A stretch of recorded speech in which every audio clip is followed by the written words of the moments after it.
Assalamualaikum warahmatullahi wabarakatuh. Kami dari kelompok 5.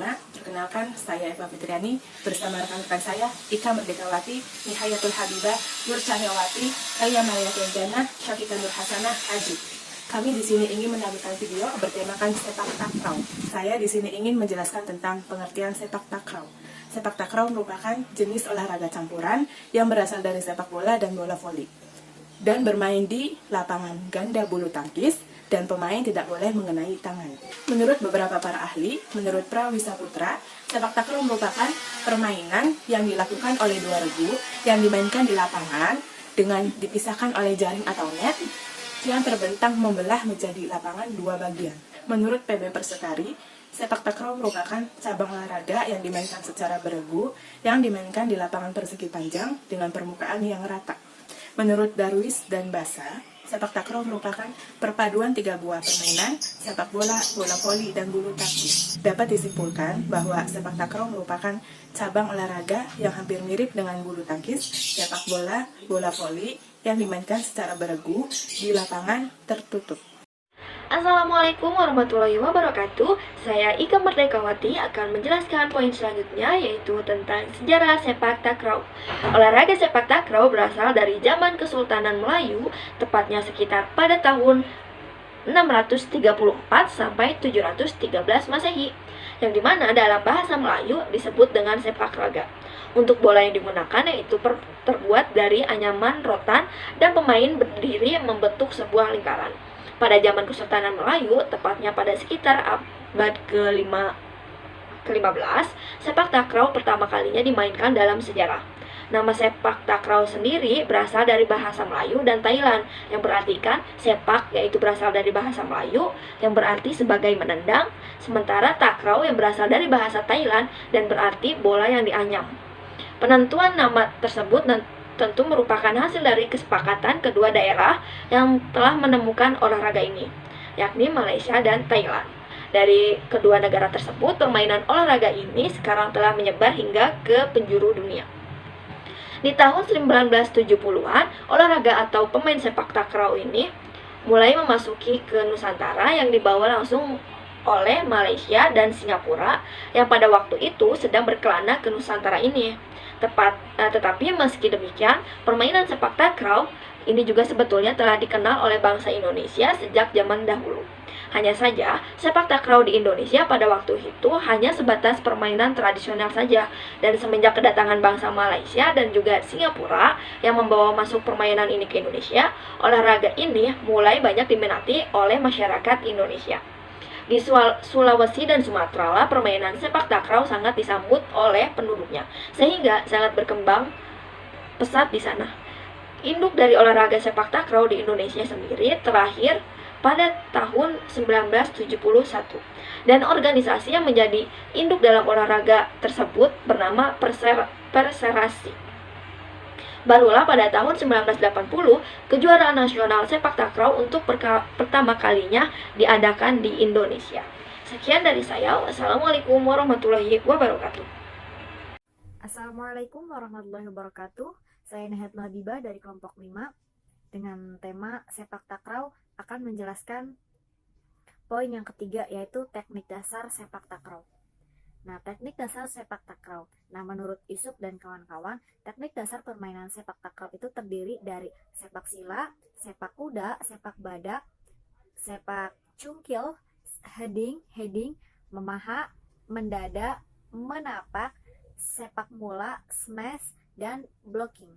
Nah, adapun penjelasan dari masing-masing teknik dasar permainan sepak takraw, yang pertama, sepak sila. Sepak sila itu adalah menyepak bola dengan menggunakan kaki bagian dalam di sini. Gunanya untuk menerima dan menimang bola, mengumpan dan menyelamatkan serangan lawan. Yang kedua, sepak kuda atau sepak kura. Nah, sepak kuda atau sepak kura adalah sepakan dengan menggunakan kura kaki atau dengan punggung kaki. Digunakan untuk mengontrol, memainkan bola atau menimang yang datarnya rendah dan kencang atau keras, dan pada saat mengawal atau menguasai dalam usaha menyelamatkan bola. Lalu selanjutnya ada sepak cungkil. Sepak cungkil adalah menyepak bola dengan menggunakan kaki, jari kaki ya. digunakan untuk mengambil bola yang jatuh rendah dan bola-bola yang liar pantulan dari blocking. Nah, lalu selanjutnya ada menapak. Menapak adalah menyepak bola dengan menggunakan telapak kaki. Digunakan untuk smash ke pihak lawan, menahan atau memblocking smash dari pihak lawan dan menyelamatkan bola dekat net atau jaring. Lalu ada sepak simpuh atau sepak badek. Nah, sepak badek itu adalah menyepak bola dengan kaki bagian luar atau samping luar. Nah, digunakan untuk menyelamatkan bola dari pihak lawan dan mengontrol bola dalam usaha penyelamatan. Selanjutnya ada main kepala atau heading. Nah, main kepala atau heading adalah memainkan bola dengan kepala ya. Digunakan untuk menerima bola pertama dari pihak lawan. Nah, menyelamatkan bola dari serangan lawan. Lalu selanjutnya ada mendadak. Mendadak adalah memainkan bola dengan dada. Digunakan untuk mengontrol bola untuk dapat dimainkan selanjutnya. Lalu ada memaha. Nah, memaha adalah memainkan bola dengan paha dalam usaha mempertahankan dari serangan pihak lawan. Memaha adalah memainkan bola dengan paha dalam usaha mengontrol bola. Digunakan untuk menahan, menerima, dan menyelamatkan bola dari serangan lawan. Lalu membahu. Membahu adalah memainkan bola dengan bahu dalam usaha mempertahankan dari serangan pihak lawan yang mendadak, di mana pihak pertahanan dalam keadaan tersedak dan dalam posisi yang kurang baik. Cukup sekian penjelasan teknik dasar sepak takraw dari saya. Wassalamualaikum warahmatullahi wabarakatuh. Di sini saya akan menerangkan tentang sarana dan prasarana sepak takraw. Yang pertama, saya akan menerangkan tentang lapangan sepak takraw. Yang kedua, tiang dan net. Yang ketiga, bola, serta yang terakhir yaitu pemainnya. Sepak takraw berbentuk persegi panjang dengan panjang 13,4 meter dan lebar 6,1 meter. Terdapat lingkaran di tengah lapangan yang berguna untuk tempat servis takraw dengan ukuran jari-jari 30 cm. Garis seperempat lingkaran terdapat di setiap penjuru tengah lapangan yang berguna sebagai tempat untuk memberikan umpan servis dan memiliki ukuran jari-jari 90 cm. Jika permainan dilakukan di dalam ruangan, tinggi minimal loteng ruangan tersebut atau atap ialah setinggi 8 meter dari dasar lantai. Jadi dasar lantai hingga ke atas itu adalah tingginya 8 meter. 4 sisi lapangan harus bebas dari hambatan apapun, sekurang-kurangnya sepanjang 3 meter. Nah, selanjutnya garis pinggir ditandai dengan cat kapur atau line paper yang memiliki ukuran lebar 4 cm dan diukur dari pinggir sebelah luar. Nah, sebelah luar itu yang pertama area bebas, ialah area minimal 3 meter dari garis luar lapangan yang harus bebas dari hambatan atau rintangan. Yang kedua, center line, ialah garis tengah yang memiliki lebar 2 cm. Selanjutnya, yang ketiga, quarter circle, ialah garis yang berupa seperempat lingkaran di pojok garis tengah dengan radius 90 cm bila diukur dari garis sebelah dalamnya. Yang keempat, the service circle, ialah lingkaran servis yang memiliki radius 30 cm berada di tengah lapangan. Jarak dari garis belakang sepanjang 2,45 meter serta jarak dari titik tengah garis lingkaran garis tengah center line sepanjang 4,25 meter. Jarak titik tengah lingkaran yaitu 3,05 meter dari kiri dan kanan garis pinggir lapangan. Itu ukurannya. Tadi panjangnya yaitu 13,4 meter, sedangkan lebarnya yaitu 6,1 meter. Selanjutnya yaitu tiang dan net. Nah, tinggi net untuk pemain putra 1,55 meter di pinggir dan minimal 1,52 meter di tengah. Tinggi net untuk pemain putri 1,45 meter di pinggir dan minimal 1,42 meter di tengah. Selanjutnya kedudukan tiang berada di ukuran 30 cm dari garis pinggir. Net terbuat dari tali, benang ataupun nilon yang memiliki lubang berukuran 6-8 cm. Panjang net tidak boleh dari 6,11 meter serta lebar 70 cm. Kedua dari ujung net ditandai dengan menggunakan pita berukuran 5 cm, ditarik serta dikaitkan pada tiang.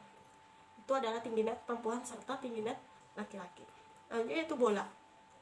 Bola sepak takraw diantaranya ada sebagai ukuran, juga ada ukurannya. Bola memiliki bentuk yang bulat dan terbuat dari bahan rotan ataupun plastik sintetis. Berat bola antara 170 sampai 180 gram untuk pemain putra serta 150 sampai 160 gram untuk pemain putri. Lingkaran keliling bola berukuran 42 sampai 44 cm untuk pemain putra dan 43 sampai 45 untuk pemain putri. Terdiri dari 9 sampai 11 anyaman strain serta memiliki 12 lubang. Itu adalah ukuran bolanya. Selanjutnya yaitu pemain. Dimainkan oleh 2 tim, di mana masing-masing dimainkan oleh 3 orang pesepak yang dilengkapi dengan 2 orang cadangan. Satu tim terdiri dari atas 3 regu. Jumlah dari pemain dalam satu tim tidak boleh lebih dari 12 orang. Pemain yang berdiri di belakang disebut sebagai tekong serta pemain depan disebut dengan sebagai apit kiri dan apit kanan. Tuh pemain. Jadi pemain dimainkan oleh 2 tim, di mana masing-masing dimainkan 3 orang pesepak yang dilengkapi dengan 2 orang cadangan. Tuh. Ya itu yang bisa saya sampaikan. Mohon maaf. Lapangan itu ukurannya. Tadi panjangnya yaitu 13,4 meter, sedangkan lebarnya yaitu 6,1 meter. Selanjutnya yaitu tiang dan net. Nah, tinggi net untuk pemain putra 1,55 meter di pinggir dan minimal 1,52 meter di tengah. Tinggi net untuk pemain putri 1,45 meter di pinggir dan minimal 1,42 meter di tengah. Selanjutnya kedudukan tiang berada di ukuran 30 cm dari garis pinggir. Net terbuat dari tali, benang ataupun nilon yang memiliki lubang berukuran 6-8 cm. Panjang net tidak boleh dari 6,11 meter serta lebar 70 cm. Kedua dari ujung net ditandai dengan menggunakan pita berukuran 5 cm, ditarik serta dikaitkan pada tiang. Itu adalah tinggi net perempuan serta tinggi net laki-laki. Yaitu bola sepak takraw diantaranya ada sebagai ukuran, juga ada ukurannya. Bola memiliki bentuk yang bulat dan terbuat dari bahan rotan ataupun plastik sintetis. Berat bola antara 170 sampai 180 gram untuk pemain putra serta 150 sampai 160 gram untuk pemain putri. Lingkaran keliling bola berukuran 42 sampai 44 cm untuk pemain putra dan 43 sampai 45 untuk pemain putri. Terdiri dari 9 sampai 11 anyaman strain serta memiliki 12 lubang.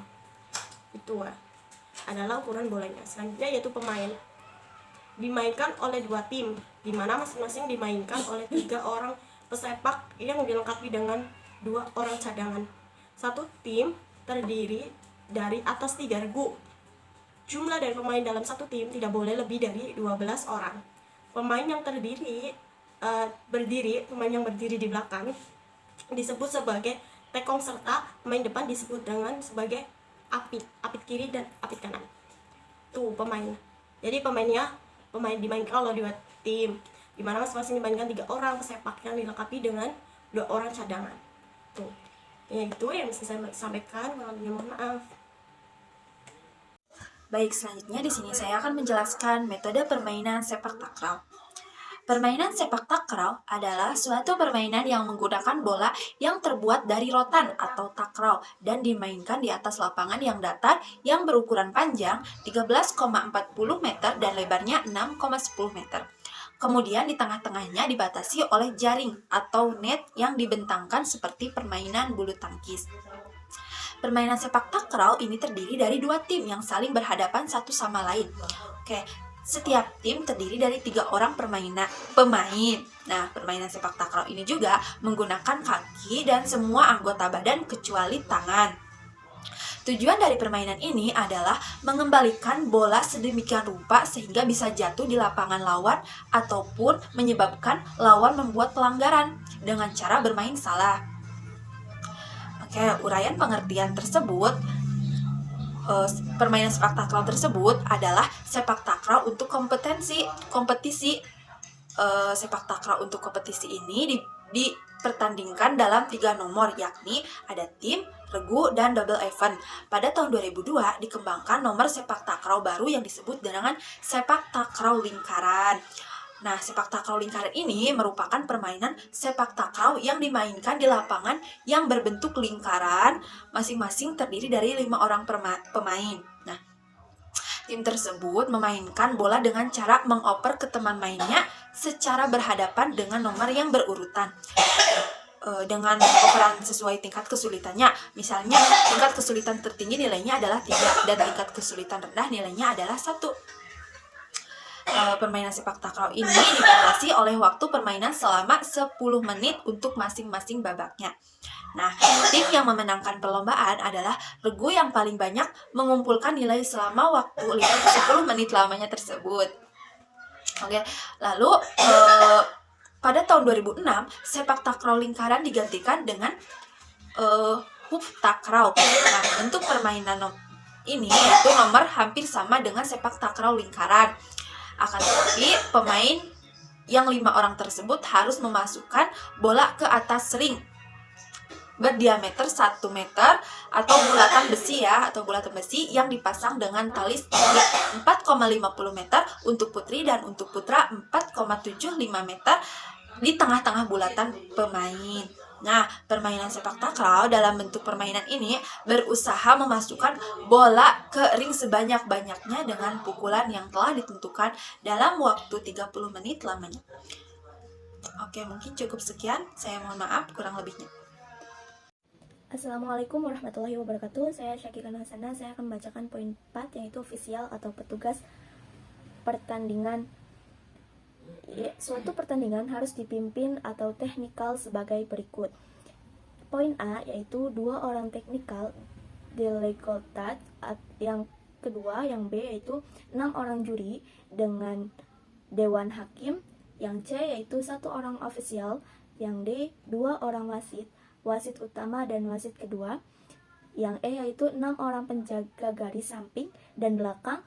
Yang kelima, yaitu poin 5, yaitu penalti atau biasa disebut dengan hukuman. Pemain yang melanggar peraturan ini akan dikenakan sanksi atau hukuman. Pernyataan dari wasit apabila yang pertama, yaitu memperlihatkan sikap tidak sopan kepada pemain ataupun penonton juga pada wasit atas keputusan yang diambil. Nah, poin B, yaitu menghubungi wasit yang bertugas dengan keras mengenai suatu keputusan yang diambil. Dan poin C, yaitu meninggalkan lapangan permainan tanpa permisi kepada wasit yang bersangkutan atau yang memimpin pertandingan. Poin D, yaitu memberikan bola kepada pihak lawan dengan menggunakan kaki ataupun melemparkannya dengan keras.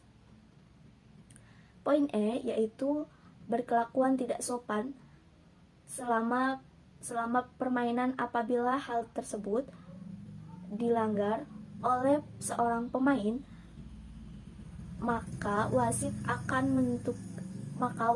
menggunakan kartu sebagai berikut. Yang pertama, yaitu kartu kuning, di mana kartu kuning tersebut sebagai tanda peringatan terhadap seseorang pemain yang telah melakukan pelanggaran terhadap tata tertib seperti di atas tadi. Yang kedua, yaitu mengenai kartu merah. Apabila pemain telah menerima kartu merah, maka pemain telah menerima kartu kuning pada pertandingan yang sama. sikap kasar dan tidak sopan seperti memukul, menendang, meludah, dan lain sebagainya. Itu tadi poin terakhir dari poin E. Kurang lebihnya mohon maaf. Wabillahi taufiq wal hidayah. Wassalamualaikum warahmatullahi wabarakatuh.